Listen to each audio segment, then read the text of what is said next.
একটা মেয়ে পিছে একটা ছেলে দৌড়াচ্ছে আর বলছে, দাঁড়া মিষ্টি দাঁড়া। ছেলেটি দৌড়াতে দৌড়াতে বলে, এখন যদি তুই না থামিস তাহলে কিন্তু আমি ছোট মাকে বলে দিব যে তুই আমাকে কি বলেছিস। ছেলেটার এমন কথা শুনেই মিষ্টি দাঁড়িয়ে যায়। আসুন তাহলে দুইজনের সাথে পরিচয় করে দেই।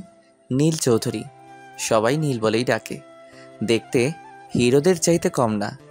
হাইটটা 6 ফুট 2, গায়ের রং ফর্সা, চুলগুলা ব্রাউন কালার, চোখ দুটো হালকা নীল বর্ণের, ঠোঁট হালকা গোলাপি, আর রাগ যেন সব সময় নাকের ডগায় থাকে। রাইমা হাসনাত, সবাই আদর করে মিষ্টি বলে ডাকে। দেখতে কোনো অংশে কম না। হাইট 5 ফুট 5, গায়ের রং ফর্সা, চুল কোমর অবধি, চোখ দুইটা হরিণের মতো টানা টানা, ঠোঁট হালকা গোলাপি, আর পুরো চেহারার মাঝে সৌন্দর্য বাড়িয়ে দিয়েছে ঠোঁটের নিচে ছোট একটা তিল। এবার চলুন গল্পে ফেরা যাক। নীল ফুলের বাগানে দাঁড়িয়েছিল। তখন মিষ্টির চোখ পড়ে নীলের দিকে। মিষ্টি একটা দুষ্টু হাসি দিয়ে নীলের দিকে যেতে থাকে।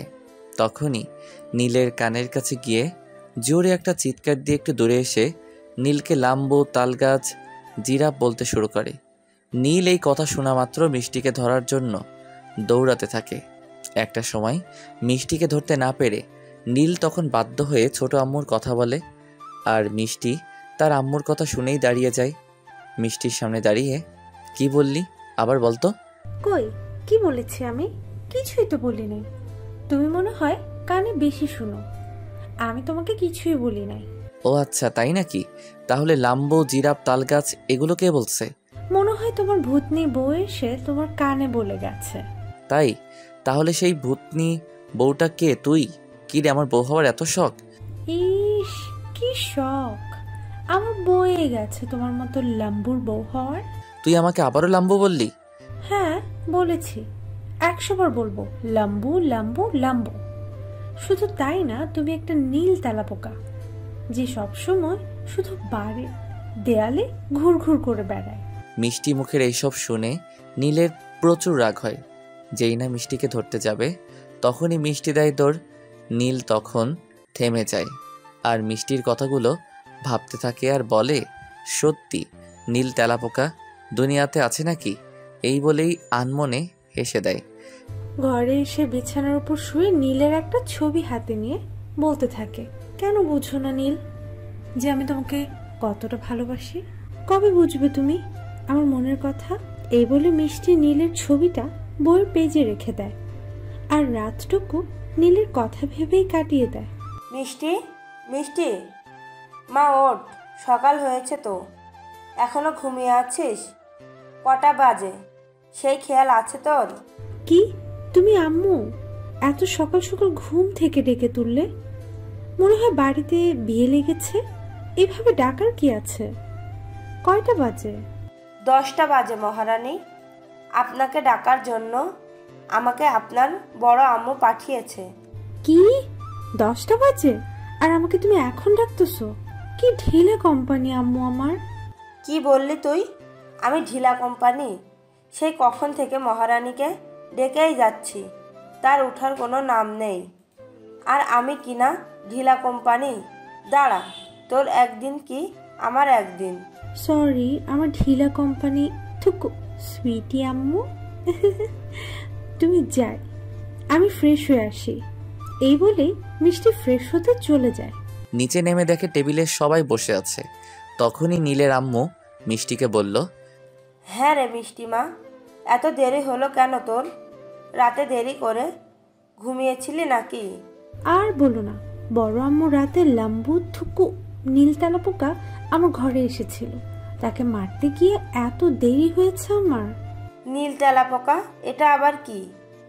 নীল তেলাপোকা হয় নাকি? হয়তো বড় আম্মু তুমি দেখোনি, আমার সামনেই তো বসে আছে। মিষ্টির মুখে এই কথা শোনা মাত্রই নীল রেগে যায় আর ভাবতে থাকে কিভাবে মিষ্টিকে শাস্তি দেয়া যায়। তখনই নীলের মাথায় একটা দুষ্ট বুদ্ধি আসে। সবাই খাওয়া শেষ করে যে যার রুমে চলে যায়। এই সময় মিষ্টি তার নিজের রুমে গিয়ে দেখে নীল বসে আছে। নীলকে হঠাৎ নিজের রুমে দেখে মিষ্টি চিৎকার করে ওঠে, কিন্তু মিষ্টির ভাগ্য খুবই খারাপ, চিৎকারটা বাহির পর্যন্ত যেতে পারে নাই। সাথে সাথে নীল মিষ্টির মুখ চেপে ধরে। কি রে, কি ভেবেছিলি চিৎকার করবি? সেই সুযোগ আর পাবি না। এই বলেই নীল ডেভিল হাসি দেয়। কি ভেবেছিলি আমি কিছুই বুঝি না, কিছুই জানি না? তুই যে আমাকে ভালোবাসিস তা কি আমি জানি না? মিষ্টি নীলের মুখে এসব কথা শুনে অবাক হয়ে যায়। কিছুক্ষণ আগে নীল এসেছিল মিষ্টির রুমে মিষ্টিকে মজা বোঝানোর জন্য, কিন্তু তখনই নীলের চোখ পড়ে একটা বইয়ের উপর। বইটার ভিতরে নীলের রাখা ছবির কিছু অংশ দেখতে পায়। নীল নিজের ছবি দেখে পুরাই অবাক যে মিষ্টি তাকে ভালোবাসে। নীল এইটা ভেবে খুশি হয় যে মিষ্টি তাকে ভালোবাসে। তখনই নীলের ভাবনার মাঝে মিষ্টি তার রুমে এসে নীল দেখে চিৎকার করে ওঠে। নীল মিষ্টির মুখ থেকে হাত সরাতেই মিষ্টি বলে ওঠে, তুমি আমার রুমে কেন? আর আমার রুমে তুমি কি করছো? মিষ্টির কথা কানে না নিয়ে শুধু মিষ্টিকে প্রশ্ন করে, মিষ্টি ভালোবাসিস আমাকে? মিষ্টি কিছুই বলে না, শুধু নিচের দিকে তাকিয়ে আছে। নীল আবার বলে, তুই কি আমাকে ভালোবাসিস মিষ্টি? মিষ্টি তখন আস্তে করে মাথা নাড়ায়। নীল তখন বলে, আমি তোর মুখ থেকে শুনতে চাই মিষ্টি, তুই কি আমাকে ভালোবাসিস? নীলের মুখে আরেকবার এই কথা শুনে মিষ্টি আর থাকতে না পেরে নীলকে জড়িয়ে ধরে বলে ওঠে, হ্যাঁ নীল, হ্যাঁ, আমি তোমাকে ভালোবাসি, অনেক ভালোবাসি। মিষ্টির মুখে ভালোবাসার কথা শুনে নীলের মুখে হাসি ফুটে উঠল।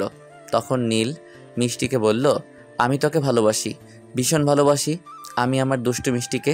দুইজনের মুখে দুইজনের ভালোবাসার কথা শুনে একে অপরের দিকে তাকিয়ে থাকে। তখন নীল বলে, তুই আমার ভূতনি বউ। মিষ্টিও তখন বলে, তুমি আমার নীল তেলাপোকা। দুইজন দুইজনের কথা শুনে হেসে দেয়, ভালোবাসি আমার দুষ্টু মিষ্টি। ভালোবাসি আমার নীল তেলাপোকাকে। এইভাবে একে অপরের হয়ে রইল, তাদের ভালোবাসার পূর্ণতা পেল।